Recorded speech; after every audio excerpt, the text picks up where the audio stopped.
నమస్తే welcome to special focus. ఆయన్ను కలవడం కష్టం కాకపోవచ్చు, కలిసి ఉండటమే కష్టం, కలిసి నడవటమే కష్టం. ట్రంప్ గురించి అమెరికన్లు మాట్లాడుకుంటున్న మాటలివి. అధ్యక్షుడిగా ట్రంప్ హనీమూన్ పీరియడ్ ముగిసింది. కొత్తలో ఏం చేసినా ఎలా చేసినా పెద్ద పట్టింపు ఉండదు. ఆ తర్వాత అసలు సినిమా స్టార్ట్ అయ్యేది. అలాంటి పరిస్థితులే ట్రంప్నకు ఎదురవుతున్నాయా? అప్పుడు గెలిపించిన వాళ్లే ఇప్పుడు ఎందుకు గెలిపించామా అని అనుకుంటున్నారా? ట్రంప్పై అప్పుడే వ్యతిరేకత మొదలైందా?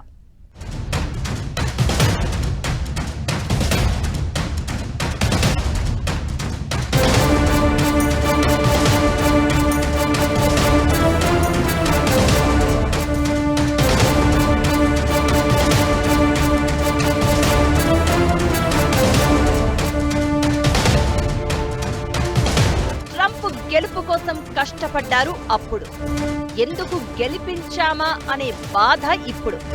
ట్రంప్ పాలనపై వ్యతిరేకత మొదలైందా? సపోర్ట్ చేసిన వాళ్లే రిగ్రెట్ అవుతున్నారా?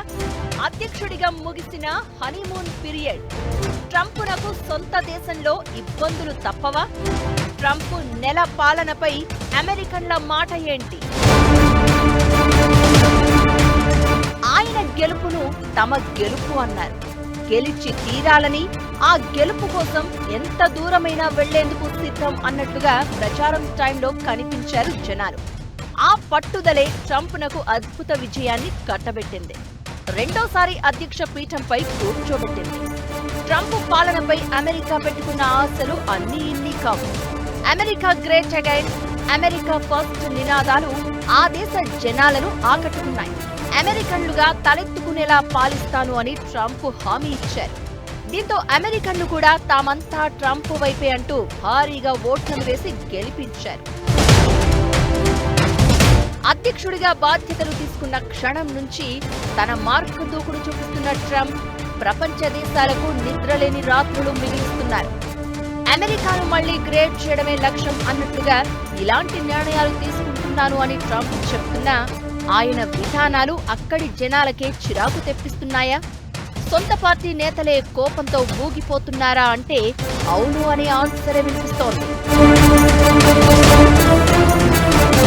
జనవరి 20న 47వ అమెరికా అధ్యక్షుడిగా ప్రమాణ స్వీకారం చేశారు ట్రంప్. అక్కడికక్కడ 100కు పైగా ఎగ్జిక్యూటివ్ ఆర్డర్లపై సంతకాలు చేశారు.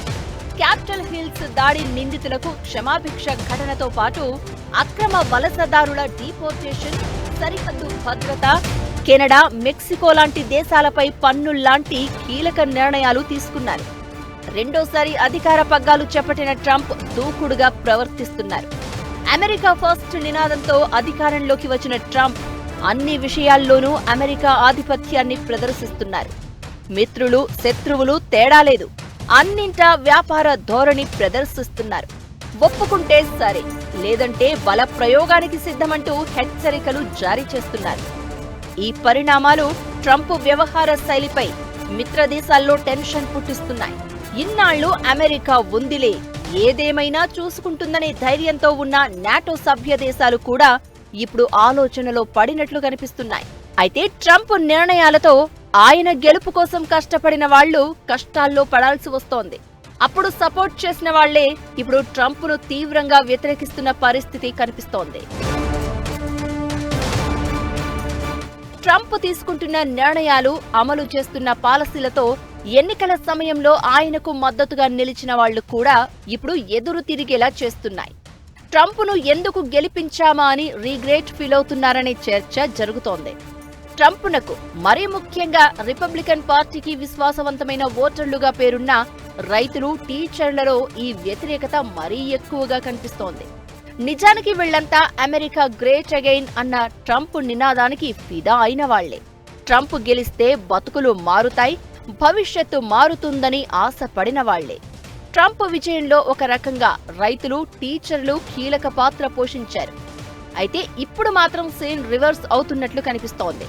ట్రంప్ తీసుకుంటున్న నిర్ణయాలతో బతుకులు రోడ్డున పడాల్సిన పరిస్థితులు వస్తున్నాయని ఉపాధ్యాయులు ఆగ్రహం వ్యక్తం చేస్తుంటే, ఆర్థికంగా చితికిపోతున్నామని రైతులు తీవ్ర ఆందోళన వ్యక్తం చేస్తున్నారు. కీలక సంస్థలకు నిధుల నిలిపివేతతో పాటు పాలసీ విధానాల్లో ట్రంప్ తీసుకుంటున్న నిర్ణయాలపై వాళ్లంతా ఫైర్ అవుతున్నారు. యుఎస్ ఎయిడ్ నిధులను ట్రంప్ సర్కారు నిలిపివేసింది. నిజానికి అంతర్జాతీయ అభివృద్ధి కార్యక్రమాలకు మానవ కారుణ్య దృష్టితో ఈ సంస్థ ద్వారా సాయం చేస్తూ ఉంటారు. అయితే ట్రంప్ తీసుకున్న నిర్ణయం అక్కడి రైతులను రోడ్డు మీదకు లాగుతోంది. ఈ డెసిషన్ పై అక్కడి రైతులు తీవ్ర స్థాయిలో ఆగ్రహం వ్యక్తం చేస్తున్నారు. ఇకటు ఫెడరల్ ప్రభుత్వం ఖర్చులు తగ్గించడమే లక్ష్యంగా డోజ్ అనే సంస్థను ఏర్పాటు చేసిన ట్రంప్ ఈ బాధ్యతలు మస్క్కు అప్పగించారు. లక్షల మంది ప్రభుత్వ ఉద్యోగులను తొలగిస్తున్నారు. 75,000 మందికి పైగా ఇప్పటికే ఉద్యోగాలు కోల్పోగా ఓవరాల్ గా 19 లక్షల మందిపై లే ఆఫ్ కత్తి వేలాడుతోంది. ఉద్యోగుల సంఖ్యను తగ్గించుకునేందుకు ట్రంప్ సర్కార్ బైఅవుట్ అనే విధానాన్ని తెర మీదకు తీసుకొచ్చింది. ఇదే ఇప్పుడు రిపబ్లికన్ పార్టీ మద్దతుదారులుగా ఉన్న టీచర్లకు కోపం తెప్పిస్తోంది. కష్టపడి ట్రంప్ను గెలిపించుకుంటే ఉద్యోగాలను తొలగిస్తూ తమను కష్టాల్లోకి నెట్టేస్తున్నారంటూ ఫైర్ అవుతున్నారు. రైతులు, టీచర్లు మాత్రమే కాదు, సొంత పార్టీ లీడర్లలోనూ ట్రంప్ తీరుపై అసంతృప్తి మొదలైందనే చర్చ జరుగుతోంది. మరీ ముఖ్యంగా వీసా విధానాలపై ట్రంప్ ఆలోచనలు. చాలా మంది రిపబ్లికన్ పార్టీ నేతలకు పొసగడం లేదనే గుసగుసలు ఎప్పటినుంచో ఉన్నాయి. ఇక నమ్మకమైన ఓటర్లు, నమ్మిన ఓటర్లను కూడా ట్రంప్ నిలబెట్టుకోలేకపోతున్నారనే చర్చ మొదలైంది. ట్రంప్ తీసుకుంటున్న నిర్ణయాలు, అమలు చేస్తున్న పాలసీలు వాళ్ల బతుకులను కొడుతున్నాయి. ఇదే ఇప్పుడు ఆయన మీద వ్యతిరేకతకు కారణమవుతోంది. ఇప్పటికే ట్రంప్నకు వ్యతిరేకంగా ఒక్కో స్వరం ఏకమవుతుందనే ప్రచారం జరుగుతోంది.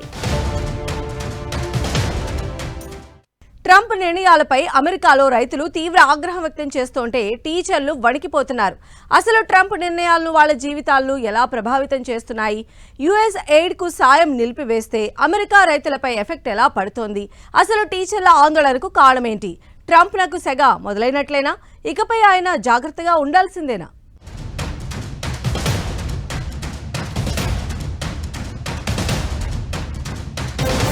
రైతులకు మైండ్ బ్లాంక్ షాక్ ఇచ్చిన ట్రంప్ నిర్ణయాలతో వణికిపోతున్న టీచర్లు. ట్రంప్ పాలనపై ఆ వర్గాల్లో ఆందోళన ఏంటి? ట్రంప్ నిర్ణయాల ఎఫెక్ట్ వాళ్ల జీవితాలపై ఎంత? అమెరికా గ్రేట్ అగైన్ అని ట్రంప్ నిర్ణయాలు తీసుకుంటున్నా వాటి ప్రభావం ఆ దేశ జనాల బతుకుల మీద కనిపిస్తోంది. ట్రంప్ డెసిషన్స్ తో ఎక్కువ ఎఫెక్ట్ అవుతోంది రైతులే. యుఎస్ ఎయిడ్ ఆహార ధాన్యాల కొనుగోలు విషయంలో అనుమానాలు ఉన్నాయంటూ $340 మిలియన్ సాయాన్ని ట్రంప్ సర్కారు నిలిపివేసింది. సూడాన్, గాజా లాంటి దేశాల్లో జనాలకు ఆహారంతో పాటు ఇతర అవసరాలకు యుఎస్ ఎయిడ్ ద్వారా నగదు అందిస్తారు. అయితే ఇందులో అవకతవకలు జరుగుతున్నాయన్నది ట్రంప్ వాదన. దీంతో నిధులను నిలిపివేశారు. ఆయన నిర్ణయం ఆకలితో అలమటిస్తున్న దేశాలపైనే కాదు, సొంత దేశ రైతుల మీద కూడా ప్రభావం చూపిస్తోంది. దాదాపు 40% పైగా ఆహార ధాన్యాలను అమెరికా రైతుల నుంచే యుఎస్ ఎయిడ్ కొనుగోలు చేస్తోంది. అయితే ఇప్పుడు ట్రంప్ నిధుల నిలిపివేతతో ఆ ఎఫెక్ట్ అక్కడి రైతుల ఉపాధితో పాటు బతుకుల మీద పడుతోంది. నిధుల నిలిపివేత ఇలానే కొనసాగితే తమ పరిస్థితి ఏంటా అనే భయాలు కూడా అక్కడి రైతుల్లో కనిపిస్తున్నాయి. ట్రంప్ ట్రేడ్ పాలసీ కూడా అక్కడి రైతులను టెన్షన్ పెడుతోంది. మొదటి హయాంలో చైనాతో వాణిజ్య యుద్ధం చేశారు ట్రంప్. సుంకాలను భారీగా పెంచేశారు. ఇప్పుడు కూడా అదే బాటలో నడుస్తున్నారు. చైనా దిగుమతులపై టారిఫ్లు పెంచుతూ ట్రంప్ నిర్ణయం తీసుకోగా తామేం తక్కువ కాదని డ్రాగన్ కంట్రీ ప్రతీకార సుంకాలు బాదేందుకు రెడీ అయింది. రెండు దేశాల మధ్య వాణిజ్య యుద్ధం తమ బతుకులు దెబ్బతీసే అవకాశం ఉందని రైతులు ఆందోళన వ్యక్తం చేస్తున్నారు. ఫస్ట్ టర్మ్లో ట్రంప్ విధానాలతో సోయాబీన్, మొక్కజొన్న ఎగుమతులపై భారీగా ప్రభావం పడి రైతులను కోలుకోలేని దెబ్బతీసింది. ఇప్పుడు ట్రంప్ నిర్ణయాలతో మళ్లీ ఆర్థిక నష్టాలు తప్పవేమో అని భయపడుతున్నారు. ఇక అగ్రికల్చర్ డిపార్ట్మెంట్తో రైతులు చేసుకున్న ఒప్పందాలను ట్రంప్ సర్కార్ నిలిపివేసింది. ఇది తమ బతుకులపై ప్రభావం చూపించే అవకాశం ఉంటుందని, జీవనాధారమైన పొలాన్ని కోల్పోయే ప్రమాదంలో పడతామంటూ అక్కడి రైతులు తీవ్ర ఆవేదన వ్యక్తం చేస్తున్నారు. ఇక విద్యాశాఖను రద్దు చేయాలని ట్రంప్ చేస్తున్న ప్రయత్నాలు అక్కడి టీచర్లను టెన్షన్ పెడుతున్నాయి. విద్యాశాఖను రద్దు చేస్తే భారీగా డబ్బు మిగులుతుంది అన్నది ట్రంప్ వాదన. డబ్బులు మిగుల్చుకుని భవిష్యత్ తరాల భవితవ్యాన్ని నాశనం చేస్తారా అని కొందరు ఇప్పటికే నిలదీస్తూ ఉండగా, అది అమలు అయితే వేల మంది టీచర్లు రోడ్డున పడే అవకాశం ఉందనే హెచ్చరికలు వినిపిస్తున్నాయి. 2024 ఆర్థిక సంవత్సరానికి $238 బిలియన్ కేటాయించింది. విద్యాశాఖలో ప్రస్తుతం 4,400 మంది ఉద్యోగులు ఉన్నారు. అమెరికాలోని మిగతా డిపార్ట్మెంట్లతో కంపేర్ చేస్తే ఇదే చిన్నది. అయినా సరే దీనికి నిధులు అవసరం లేదు అన్నది ట్రంప్ వాదన. విద్యాశాఖను రద్దు చేస్తే ఆ 4,000 మంది రోడ్డున పడే అవకాశం ఉంటుంది. టీచర్ల ఉపాధిని దెబ్బతీయడమే కాదు, ఈ నిర్ణయంతో విద్యా వ్యవస్థ దెబ్బతినడంతో పాటు అమెరికా భవిష్యత్ అంధకారంలో పడిపోయే ప్రమాదం ఉంటుందనే హెచ్చరికలు వినిపిస్తున్నాయి. అమెరికా గ్రేట్ అగైన్ నినాదానికి అట్రాక్ట్ అయి ట్రంప్కు ఓటేసిన టీచర్లు కూడా ఇప్పుడు ఆయన నిర్ణయాలపై భగ్గుమంటున్నారు. America first, America great again అనే నినాదానికి అట్రాక్ట్ అయి ట్రంప్ను గెలిపిస్తే ఇప్పుడు తమ జీవితాలను అంధకారంలోకి నెడుతున్నారనే అభిప్రాయాలు అక్కడి జనాల్లో వినిపిస్తున్నాయి. ట్రంప్ నిర్ణయాలు, పాలసీ విధానాలు తమకు ప్లస్ అవుతాయనుకుంటే ఆర్థిక నష్టానికి దారితీస్తున్నాయనే ఆందోళన వ్యక్తమవుతోంది. దీంతో ట్రంప్ నిర్ణయాలపై వాళ్లంతా భగ్గుమంటున్నారు. అధికారం తలకెక్కితే ఏమవుతుందో కళ్లారా చూపిస్తున్నారంటూ మరికొందరు తీవ్ర స్థాయిలో ఫైర్ అవుతున్నారు. ఏమైనా అధ్యక్షుడిగా ట్రంప్ హనీమూన్ పీరియడ్ కంప్లీట్ అయింది. ఇప్పటి వరకు అమెరికా దృష్టితో నిర్ణయాలు తీసుకుని ఉండొచ్చు. అయితే ఇప్పుడు అమెరికన్లను కూడా దృష్టిలో పెట్టుకుని నిర్ణయాలు తీసుకోవాలి. లేదంటే జనాల్లో వ్యతిరేకత మొదలయ్యే అవకాశాలు ఉన్నాయనే అభిప్రాయాలు వినిపిస్తున్నాయి.